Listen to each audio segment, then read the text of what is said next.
que dès que j'ai commencé à travailler en réflexologie et que j'ai posé mes mains sur les gens, ils se sont mis à parler. Ça, on m'avait pas appris qu'il allait se passer ça. Mais quand les gens ont commencé à me raconter leur vie, c'était un peu vertigineux.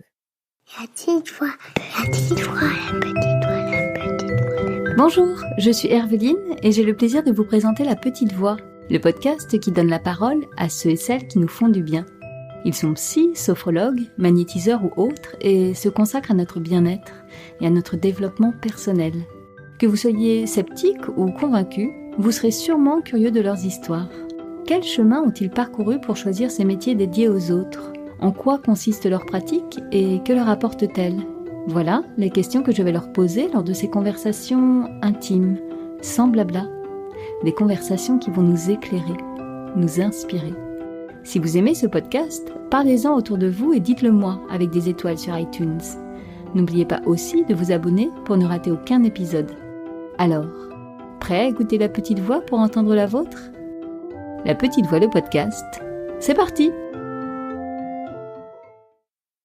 Est-ce que vous aimez marcher pieds nus ? Chez moi, c'est une habitude depuis longtemps. J'ai d'ailleurs bien choisi le pays dans lequel je me suis expatriée. En Nouvelle-Zélande, il est courant de se balader pieds nus.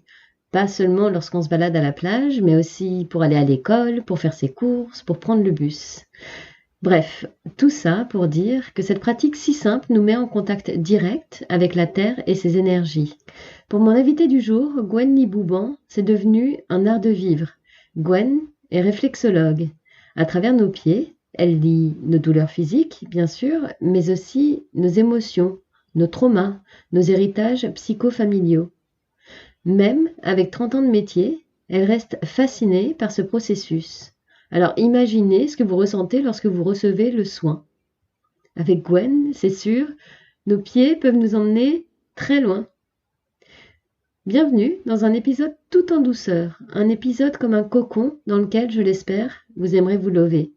Avec Gwen, nous allons parler d'un accident initiatique, d'une intuition qui fait tout plaquer et du Mont-Saint-Michel. Bonjour Gwen, bienvenue dans La Petite Voix. Bonjour, Herveline. Eh bien Gwen, je suis très heureuse de vous recevoir dans mon podcast. J'étais très curieuse en fait de vous rencontrer puisque j'ai plusieurs fois entendu parler de vous et de vos talents de réflexologue. Notamment, j'ai lu une description de séance qu'avait vécue Lily Barbery, qui est une prof de yoga très connue sur Instagram. Et ce qu'elle avait vécu avec vous était assez spectaculaire, donc ça va être intéressant qu'on en parle. Avant de commencer, Gwen, je vais vous demander de vous présenter en quelques mots, s'il vous plaît. Alors, je m'appelle Gwen Libouban, je suis réflexologue depuis presque 30 ans maintenant. Et puis, je travaille à la fois à la Ferme du Vent à Cancale, dans un relais château qui appartient à la famille Rollinger. Et puis encore à Paris, où je fais quelques petits séjours de 3-4 jours par mois. Bon, pas mal, ça donne envie d'en savoir plus et ça tombe bien puisque c'est de votre parcours et de votre métier dont on va parler aujourd'hui. Donc vous nous le dites, ça fait 30 ans que vous exercez la réflexologie, donc ça veut dire que vous avez commencé à une époque où c'était une discipline encore très anonyme, je pense que c'est le moins qu'on puisse dire. Donc est-ce que vous pouvez nous dire un petit peu comment s'est fait votre parcours et votre découverte de la réflexologie ? Alors moi, j'ai découvert la réflexologie quand je faisais mes études de pédicure podologue. J'étais à Paris et au cours de la 2e année, je pense, j'ai commencé par l'intermédiaire d'une autre élève qui était plus âgée et qui elle-même apprenait la réflexologie. Elle s'exerçait un peu sur nous et j'ai découvert la réflexologie comme ça. Je connaissais absolument pas cette pratique. Simplement, j'étais sans doute ouverte à ce genre je dirais de techniques de santé parce que déjà je me soignais par homéopathie, par ostéopathie, par acupuncture, voilà, ce genre de choses. Et surtout, ça m'a énormément parlé dans le sens où il y avait une vision globale de la santé. Et donc, j'étais dans des études où c'était une spécialité, le pied, je dirais. Et là, d'un coup, le pied m'ouvrait à tout le corps, et à d'autres dimensions. Et c'est vrai que c'est ça qui m'a beaucoup parlé. La première question que je me pose en vous écoutant, c'est comment on en vient à choisir la podologie ? C'est pas tout à fait venu comme ça. C'est pour ça sans doute que j'ai assez vite bifurqué. Tout est arrivé parce que j'ai eu à 17 ans un accident assez grave.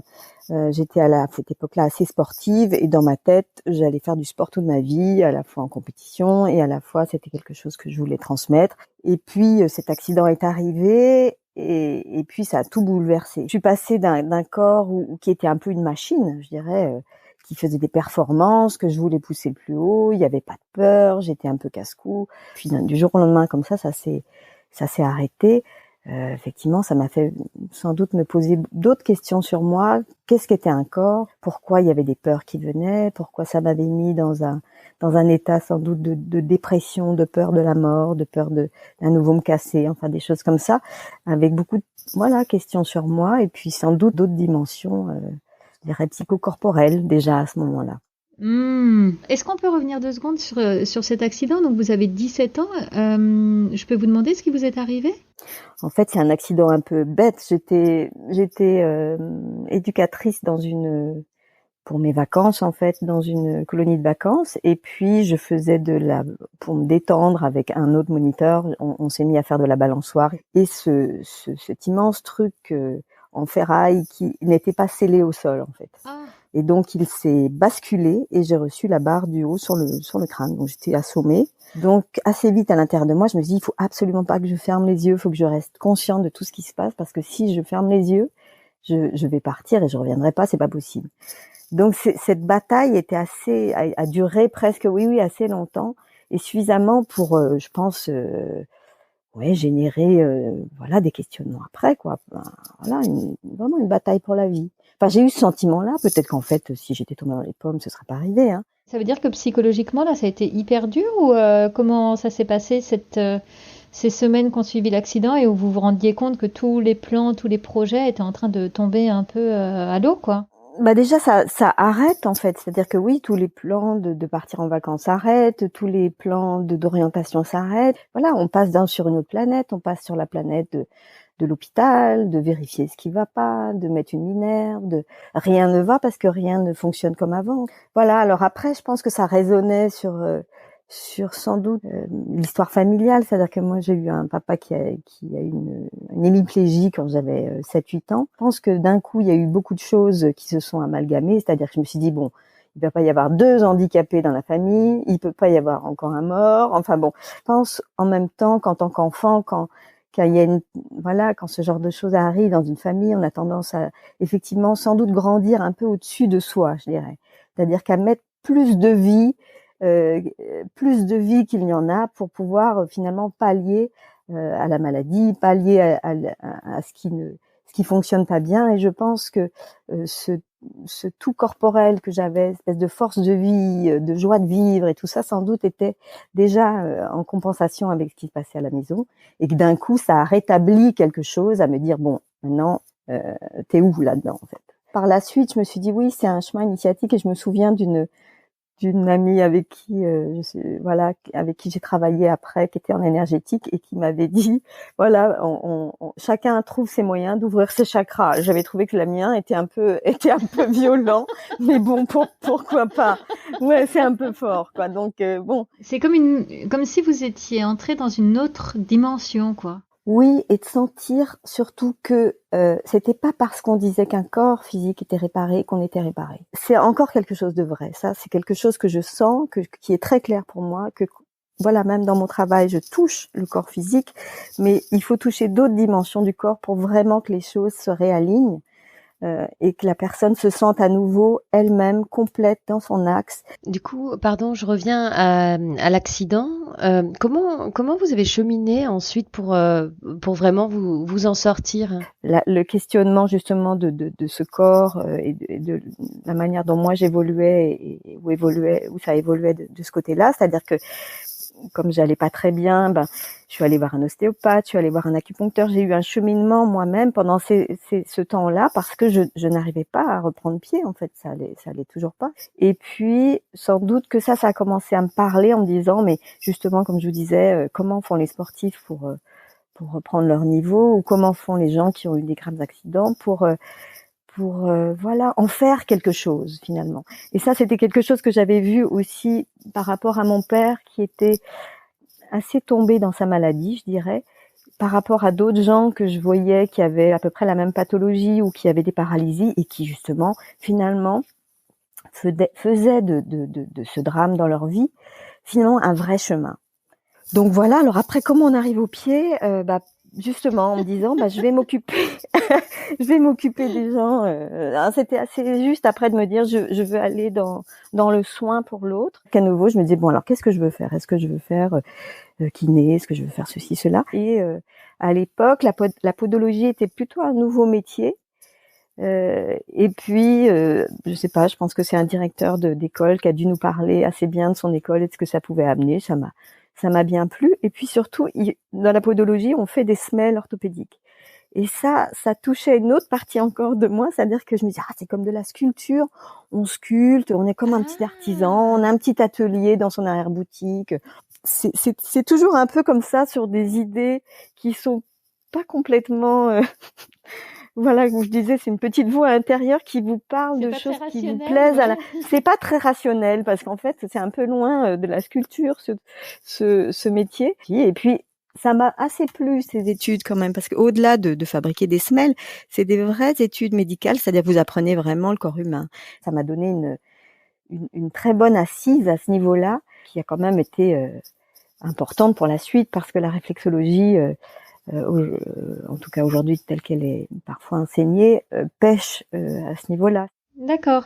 Mais par contre, donc vous nous l'expliquiez en tout début d'entretien, vous faites ces études de podologie en y trouvant l'intérêt là que vous êtes en train de nous dire, mais... Alors j'ai eu mon diplôme mais l'année d'après, voilà, j'apprends la réflexologie. Alors c'est ça, il y avait pas beaucoup d'écoles à l'époque, il y avait 2 écoles peut-être, celle de justement que j'ai faite qui était de Martine Foralderson et puis l'autre était celle de Mireille Monnier. Donc comme mon amie était dans celle de Foralderson, c'est là que je me suis inscrite. Et ce qui était assez intéressant, c'est que Martine Foralderson était médecin, acupuncteur, ostéopathe, homéopathe, uniciste. Donc elle avait beaucoup de cordes à son arc. Et donc, on était très peu nombreux à l'époque. On était une dizaine peut-être à sa formation. Ça n'était pas du tout connu. Mais donc, elle nous a transmis, au-delà de la réflexologie, elle avait déjà, quelque part, réuni toutes ces dimensions-là, toute cette façon de soigner-là, dans sa manière d'enseigner. Donc, c'était formidable parce que on la massait et elle nous touchait.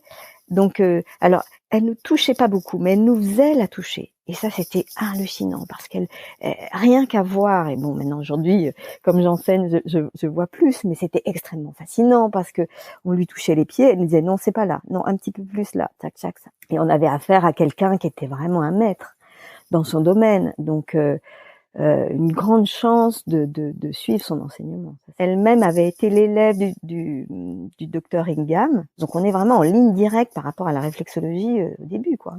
Puisque la réflexologie à la base c'est une médecine chinoise qui vient plutôt d'Orient. On retrouve des traces en Chine, mais en Égypte, en Inde, et même en Égypte sur des hiéroglyphes où on voit des gens travailler les mains et les pieds. Donc ça date de plus de 4000 ans, c'est incroyable. Mais je dirais qu'en Chine, ça faisait partie de la médecine chinoise traditionnelle, au même titre que l'acupuncture. Et les Américains, vers 1930, il y a eu des médecins américains qui ont travaillé justement sur ces terminaisons nerveuses et qui ont créé la réflexologie plus moderne, je dirais, qui est la cartographie qu'on connaît aujourd'hui, qu'on voit dans tous les livres. Ouais, petite parenthèse, et vous m'arrêtez si je dis une bêtise, mais la cartographie à laquelle vous faites référence quand on parle de réflexologie, c'est qu'en fait, on dit que sur nos pieds, on a des correspondances avec chacun de nos organes. Voilà, à travers la stimulation de ces terminaisons nerveuses sous les pieds, on va avoir une action par voie réflexe sur les organes et les fonctions du corps. Donc cette cartographie, elle, assez simpliste finalement, qui est un peu où on voit que sur le pied gauche correspond au côté gauche du corps et le pied droit au côté droit, que la voûte plantaire va correspondre plus à l'abdomen, c'est-à-dire au ventre, le haut du corps, les orteils, ça correspond à la tête. Disons qu'il y a une cartographie qui est un peu comme une bataille navale. Vous voyez, on a des lignes horizontales et des lignes verticales, et dans ces petites lignes, voilà, on cartographie. C'est un peu comme ça qu'on travaille. Après mes études de réflexologie, j'ai voulu continuer parce que finalement, en fait, c'est ça qui est formidable. Dès qu'on travaille sur le corps humain, on a plus de questions que de réponses, donc on a toujours envie d'étudier quelque chose. Il y a une évolution permanente et c'est intéressant de s'inscrire dans cette évolution-là, dans cette recherche permanente. On va revenir à la manière dont vous avez évolué, vous, dans votre métier de podologue et réflexologue, mais donc là, on est quoi, au début des années 90 en oui, fait voilà, exactement. On est dans les années 90. Moi, j'étais diplômée de podologie en 91, donc je pense que j'ai étudié la réflexologie après. Alors c'est étonnant parce que pendant cette formation, j'ai rencontré une autre podologue qui était le mur en fait et qui avait son propre cabinet et elle était en train elle voulait le vendre. Donc en fait, il y a eu une autre rencontre avec cette femme formidable qui avait un cabinet à Montmartre et qui m'a pris comme apprentie un peu chez elle, et elle me laissait son cabinet 4 jours par semaine. Et donc petit à petit, j'ai travaillé pendant 1 an avec elle comme ça, puis petit à petit après elle m'a laissé son cabinet. Ah, et donc vous dites c'était donc un cabinet de podologue? Ouais, de pédicure podologue, elle fait, puis elle était très reconnue, elle m'a beaucoup transmis parce qu'elle m'a ouvert à plein de choses elle aussi. Elle était très dans l'ésotérique, donc elle m'a fait lire beaucoup de choses à l'époque. Surtout qu'il faut peut-être remettre dans le contexte, mais au début des années 90, l'ésotérisme, c'était pas aussi grand public, si je peux le dire comme ça, que celle l'est aujourd'hui. Aujourd'hui, voilà, on entend beaucoup parler de développement personnel, de spiritualité. Ah oui, c'était vraiment quelque chose c'était plutôt des livres qui se donnaient sous le manteau. Et puis surtout, c'était complètement en opposition avec la médecine. Donc vraiment en opposition, c'était de la sorcellerie, hein. Il y avait, enfin entre guillemets, donc il fallait pas en parler. C'était vraiment secret. Ça correspondait quand même à des choses que je pressentais, que je sentais. Donc ça répondait plutôt à tout ce côté en moi qui finalement sans doute avait toujours existé, mais qui avait, n'avait jamais émergé non plus parce qu'on m'en avait jamais parlé et parce que je ne savais pas. Donc c'était des choses très enfouies, notamment les rêves, les visions, l'intuition. L'énergétique, enfin voilà, quand on n'a jamais mis de mots dessus, que c'est quelque chose que vous vivez avec vous-même, vous dites que ça vous appartient, ou en tout cas vous mettez plus ou moins votre mouchoir dessus, mais c'est pas quelque chose que vous que vous déployez, que vous écoutez, alors que d'un coup, waouh, il y avait tout un univers qui s'ouvrait, qui me parlait intuitivement. Et puis en même temps, j'étais bien amarrée à ma matière, à mes trucs, à ma médecine, à ma reconnaissance et sociale, et mon cabinet, et ma podologie. Donc, et ces deux voies avaient du sens pour moi de les réunir.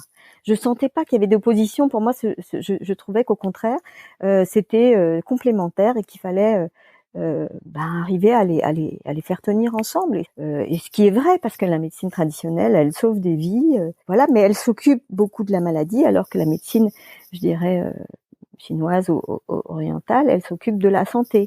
Donc elles sont complémentaires. Ouais. Et justement, là, c'est intéressant parce que vous parlez de toute cette quête que vous avez menée, mais quand même, en même temps, ça y est, là, vous étiez lancée. Ah oui, j'étais lancée oui, tout à fait. Je recevais, j'avais mes clients.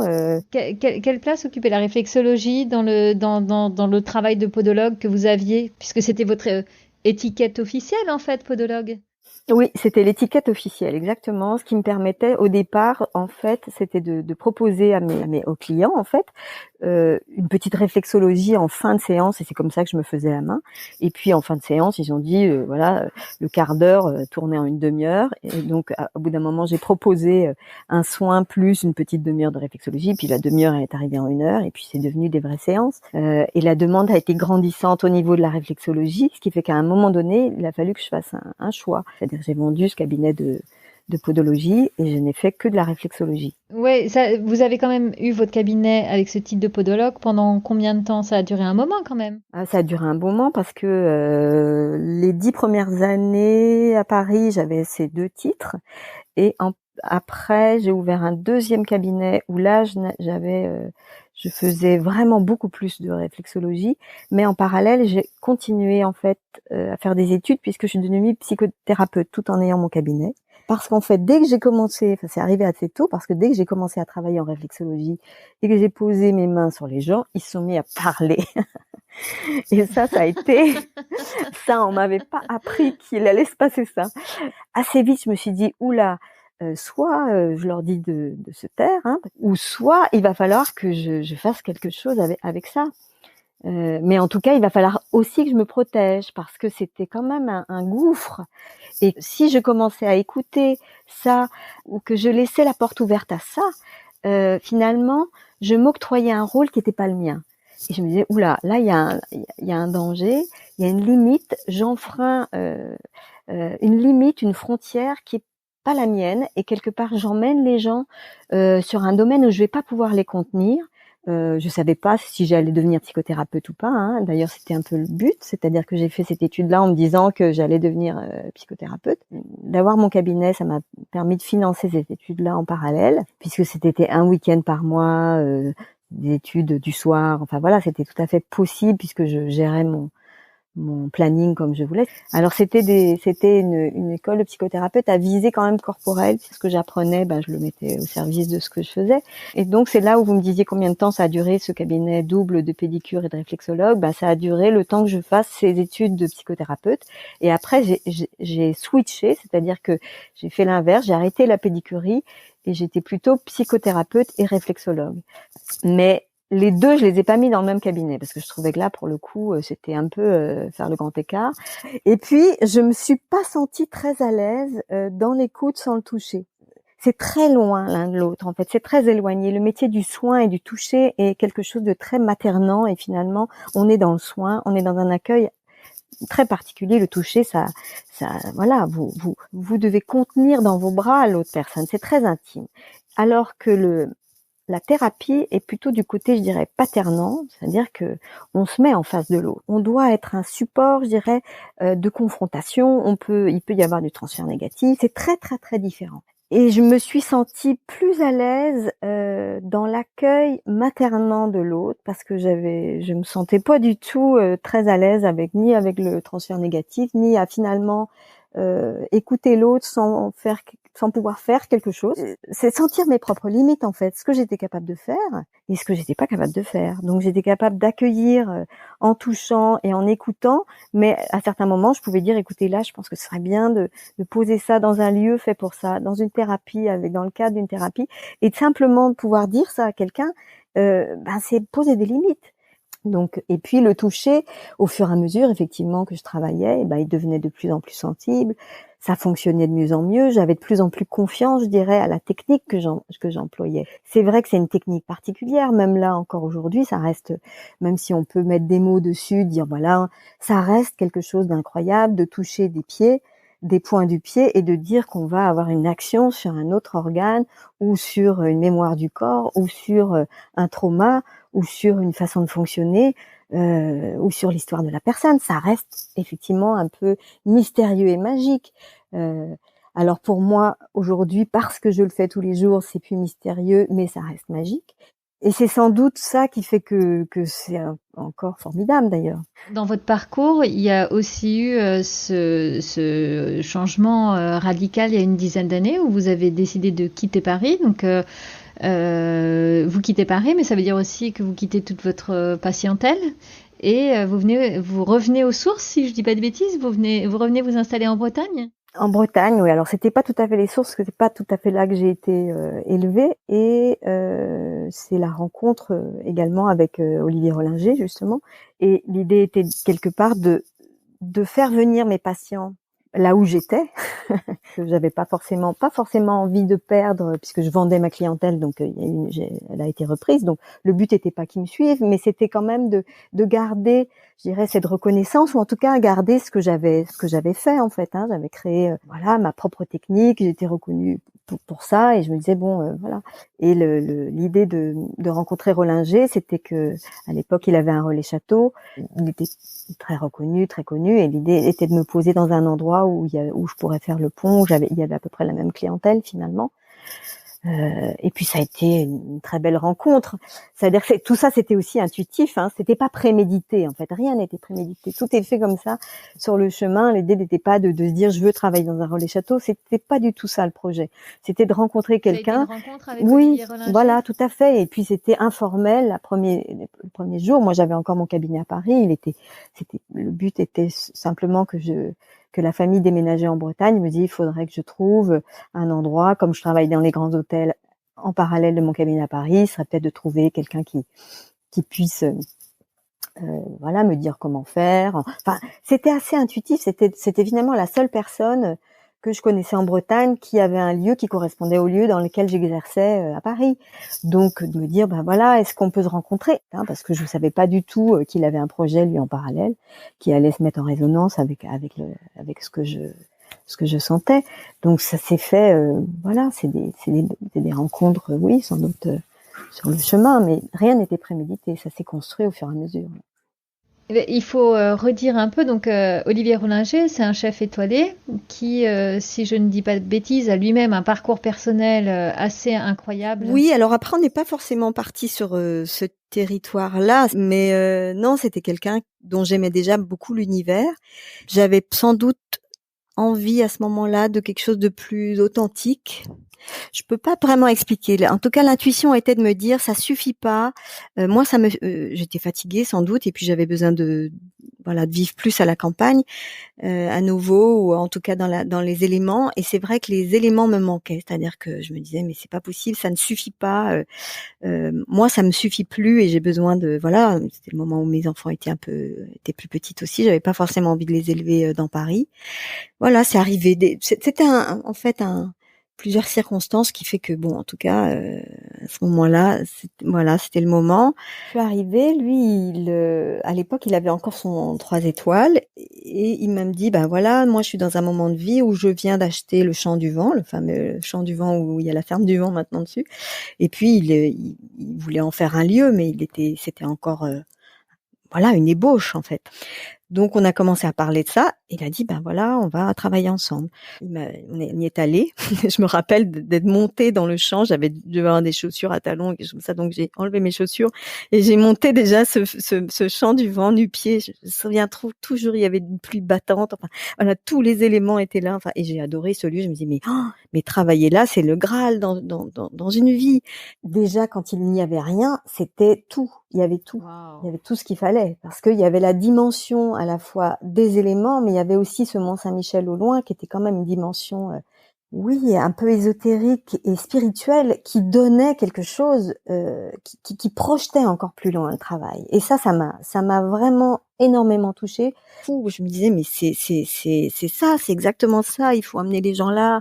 C'est ça qu'il faut faire. Parce qu'en fait, ce qui se passait dans les séances, c'est que je trouvais que finalement, on ouvrait des portes énergétiques ou du corps, et qu'après, finalement, les gens étaient obligés de les refermer parce qu'ils se retrouvaient dans la ville, dans le métro, à courir derrière un rendez-vous ou autre chose. Et je trouvais qu'il y avait une perte du travail engagé. Plus la personne peut digérer, peut infuser ce qui s'est passé, et plus, quelque part, la transformation va opérer. C'était une continuité pour moi. Je me disais, mais voilà, c'est ça qu'il faut faire. Il faut que les gens y viennent, mais qu'ils soient là, qu'ils aient déjà lâché un peu leur bagage, qu'ils soient en dehors de leur quotidien, qu'ils ne courent pas, et qu'après le soin, ils puissent aller marcher nu-pieds dans l'herbe, ou qu'ils puissent aller voir la mer, ou rien faire. C'est plutôt le luxe de l'espace et du temps, du bien-être, des bonnes choses, des bonnes saveurs, d'un moment, avec du beau et du bon autour de soi, qui nous restaure globalement. Waouh! Et c'était il y a 10 ans, donc ça veut dire que cette intuition-là s'est confirmée. Ah oui, mais alors ça a été particulier parce que l'intuition était tellement forte que j'ai dit allez, on plie bagage et on y va. C'est-à-dire je lâche mon cabinet, je vends, la famille s'en va. Enfin, c'est à nouveau un virage, à dire voilà, c'est là, il n'y a pas autre chose, c'est ici et c'est maintenant, il faut y aller. Et quelque part, il faut être sur place pour fabriquer ce lieu, parce que c'est pas de Paris qu'il faut le piloter, faut y être en fait. Donc voilà, je suis un peu arrivée à Cancale juste avec ma valise. Alors ça correspondait à un moment de vie en plus particulier, où je me séparais du papa de mes filles. Donc j'ai vraiment sauté dans le vide. Et cette intuition, quand on parlait d'intuition, qui était forte, hein, parce que c'était quand même à l'époque, il y avait rien de fait et rien n'allait se faire. Et d'ailleurs, dès que je suis arrivée, une fois que j'étais là, on a dit non, on fait rien et c'était pas le moment. Ça a mis longtemps à sortir de terre, l'histoire de la ferme du vent. Mais finalement, je me disais, cette intuition était tellement forte que je préfère galérer que de me dire que je me suis trompée dans mon intuition. Parce que je me disais que finalement, je pourrais plus jamais croire en cette voix intérieure si jamais je n'allais pas au bout. Parce que c'était dit, à un moment donné, c'est ce qui s'est passé, c'est-à-dire que comme le projet de la ferme du vent a été gelé, que ça a pris du temps, que en fait à un moment donné, Olivier Rollinger a dit non, on le fait pas. J'ai commencé à travailler là-bas, j'ai ouvert mon propre cabinet dans Cancale et j'ai commencé à recevoir les gens, qui étaient vraiment les vrais Cancalais, les gens de quoi là, recréer un cabinet de village, je dirais. Donc tout ça s'est fait petit à petit, ça s'est pas fait comme ça où on fabrique un lieu, on me met dedans et finalement, ça m'a aidée parce que je me suis installée dans Cancale, mes enfants sont allés à l'école là, on a fait des amis, voilà, je me suis moi-même enracinée dans ces lieux. Et du coup, voilà, c'était pas comme une idée, un concept qu'on avait pris avec une réflexologue parisienne qu'on allait insuffler dans un relais château en Bretagne. C'était pas du tout ça qui s'est fabriqué. Donc tout s'est fait avec beaucoup de vérité, d'intuition, petit à petit, en tricotant ensemble. Et donc la ferme du vent a ouvert il y a 4 ans. Donc quand ça a ouvert, effectivement, tout était prêt. Il y avait plus qu'à en fait. Il y a le lieu, c'était juste le décorum. Le fait justement de faire ce qu'on dit que d'un problème, il faut en faire plutôt une opportunité. C'est-à-dire que le fait que la ferme du vent se fasse pas tout de suite, je me suis dit bon, alors il faut, je vais me faire un cabinet dans Cancale, mais ça va pas suffire. Donc j'ai commencé à ouvrir sur d'autres choses. Donc réouvrir un cabinet à Paris, réouvrir des formations, des choses comme ça. C'est d'autant plus intéressant que là, donc, on parle de réflexologie. Alors, vous nous avez déjà bien décrit en quoi ça consistait, hein. Ce qui semble assez incroyable, en tout cas dans la manière dont vous la pratiquez, c'est que au travers d'une séance, vous recevez un nombre d'informations assez dingue. Si je comprends bien, pas uniquement sur quelques travers physiques, un mal de dos, etc., mais aussi sur les émotions et peut-être les vécus de la personne. Oui, c'est ça. C'est-à-dire que c'est pas seulement sur le corps physique qu'on travaille, mais sur les différents corps, à la fois le corps émotionnel, le corps sensible, le corps énergétique. Et finalement, ça va être un chemin qui va se créer entre mes mains et le pied de la personne, qui va définir ce qui va émerger. Donc c'est pas moi qui décide que je vais aller toucher les émotions ou autre chose. Si elles sont pas visibles ou si elles affleurent pas au niveau de la peau, ça restera où c'est. Mais c'est vrai que cette dimension-là s'est élaborée au fur et à mesure, sans doute, de ma pratique, à savoir que assez vite, donc comme je vous disais au début, les gens ont commencé à parler, donc il a fallu en faire quelque chose. Mais c'est aussi au niveau du toucher où d'un coup, je sentais que il se passait autre chose. C'est ça que j'ai développé. En tout cas, c'est ça qui m'a intéressée. C'était cette nouvelle ouverture. Ça, je l'ai pas appris au départ. Je l'ai appris sans doute avec moi ou en travaillant sur moi ou en faisant ce travail de psychothérapeute. C'est vraiment quelque chose qui s'est fabriqué au fur et à mesure. Un peu comme un artisan potier va commencer par faire de la terre comme ça, puis après fait de la céramique, et puis après il fait des émaux. Enfin, vous voyez, il y a quelque chose qui évolue dans sa manière de pratiquer, qui fait qu'il veut pas s'ennuyer dans sa propre pratique, il reste pas un pot de terre. Moi, c'était pareil, c'est-à-dire que on peut vite s'ennuyer, être assis au pied des gens et à faire les mêmes gestes, c'est-à-dire qu'assez vite le protocole qu'on m'avait dit de faire, j'ai arrêté de faire ce protocole parce que finalement ma main allait ailleurs. Mais au départ, je me disais mais qu'est-ce que tu es en train de faire? Tu t'éloignes de ce qu'on t'a appris. Ça a été assez long de me dire que j'étais en train de fabriquer mon propre chemin et d'essayer de comprendre qu'est-ce que je faisais. Parce que je ne me sentais pas du tout légitime de commencer à parler de ce que je sentais. Ça a émergé, je dirais, parce que les gens ont commencé à me dire mais il se passe ça quoi là, et puis donc j'ai essayé de leur dire ce que je sentais, puis petit à petit je donnais une image, je donnais cela, je donnais ceci, puis j'ai senti que il y avait un dialogue qui se créait, que ça parlait à l'autre. Quand vous recevez donc un patient, surtout dans ce contexte à la ferme du vent d'Olivier Rollinger, donc il y a une petite clientèle fidèle, mais il y a aussi beaucoup de personnes que vous découvrez. Donc chaque rencontre pour vous, chaque nouvelle personne qui se présente à vous, c'est une nouvelle histoire qui va s'écrire? Totalement. Et puis ça pourra être pas la même le lendemain, même si on se revoit, parce que finalement le corps aura bougé. Si moi je suis trop dans mon rôle de sachant, à savoir voilà vous avez ci, vous avez ça, et que je peux pas entendre l'autre où il me parle, ça va pas marcher.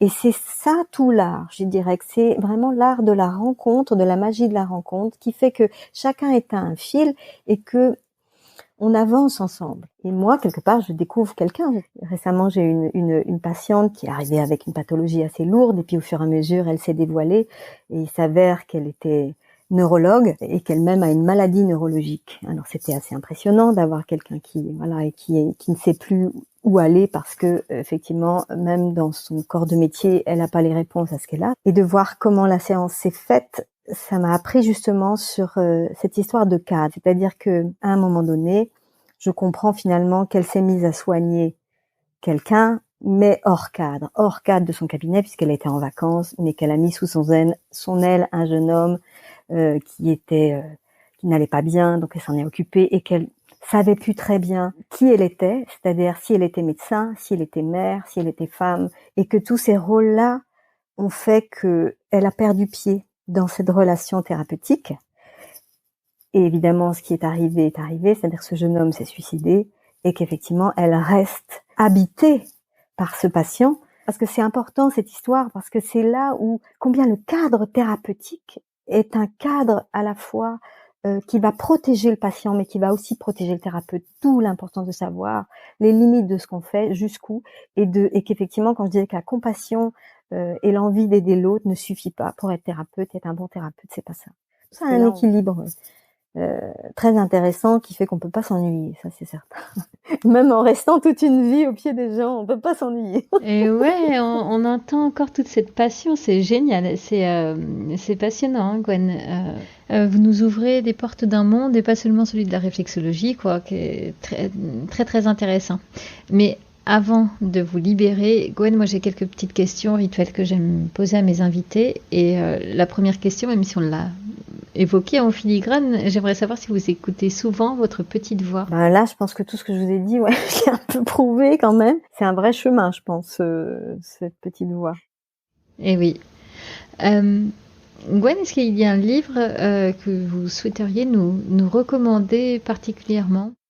Il y a un livre que j'adore, qui est un des livres que j'adore le plus, je pense. Donc, si je vais à transmettre quelque chose, c'est un qui a été justement qui est le début du parcours, sans doute, qui a été transmis par cette femme qui m'a transmis son premier cabinet que j'ai eu, et qui m'a fait découvrir Christian Bobin. Elle m'a offert le Trébat, et ça a été vraiment une révélation à la fois spirituelle, et voilà, je sais pas, ça a ouvert en tout cas des choses chez moi. Et est-ce que vous avez un rituel bien-être quotidien? Sans doute de respirer, ça c'est sûr, et puis d'aller marcher nu-pied dans l'herbe, ça c'est certain, ou en tout cas dans la nature. Tout le monde se moque de moi parce que c'est un peu le mantra, c'est-à-dire quand j'ai une de mes filles qui me dit « Oh là, j'ai mal à la tête », je dis « Mais va dehors, va marcher dans l'herbe ». Elle dit « Mais t'es la seule mère qui dit ça. Les autres, ils donnent un aspirine. Toi, tu dis « Va dehors, respire et va marcher dans l'herbe ». Généralement, ça marche. Donc, finalement, c'est pas si c'est pas si mal. Mais voilà, oui. Ah, génial. J'aime beaucoup celui-ci, vraiment, je le garde bien avec moi, ce conseil-là. Et ma dernière question, Gwen, êtes-vous heureuse? C'est difficile de répondre à cette question parce qu'on pense en même temps à tous les gens qui le sont pas. Mais en tout cas, moi, je me sens heureuse parce que je suis aimée, j'aime mon travail, je le transmets. Il y a quelque chose qui circule dans ma vie qui me plaît. Ça veut pas dire qu'elle est simple, ma vie, qu'il n'y a pas de choses difficiles, mais que en fait, oui, quelque chose tend vers là, et que je pense que l'essentiel est là, à savoir sans doute être aimé et faire quelque chose au quotidien qu'on aime, et qui est encore une source de découverte et de créativité. Et je pense que voilà, l'être, il est fait pour ça, pour être créateur. Ok, génial. Gwen, merci beaucoup, vraiment, merci pour ce partage. Je repars très heureuse de notre échange, un peu frustrée de ne pas pouvoir venir à Cancale là dans la minute. Ça viendra. Voilà, mais Effectivement, je le garde dans un coin de ma tête en espérant pouvoir un Ah jour bah oui, j'aimerais bien qu'on se rencontre pour de vrai. faire qu'on se rencontre. La Petite Voix, le podcast, c'est fini pour aujourd'hui. Rendez-vous mardi dans 2 semaines pour le prochain épisode. Si celui-ci vous a plu, alors dites-le moi avec des étoiles sur iTunes. Parlez-en aussi autour de vous. Et pour ne rater aucun épisode, pensez à vous abonner sur votre appli de podcast ou sur les réseaux sociaux. Vous me trouverez en cherchant La Petite Voix, le podcast sur Facebook, Instagram, Twitter et YouTube. D'ailleurs, c'est sur ces pages que je vous raconte les coulisses de ma rencontre du jour et que vous trouverez toutes les références de l'épisode. Une dernière chose qui me tient vraiment à cœur, je serais ravie d'échanger avec vous sur vos impressions, de recevoir vos questions et vos suggestions sur les invités que vous aimeriez entendre. Alors surtout, n'hésitez pas à m'écrire. Merci beaucoup et à bientôt sur La Petite Voix.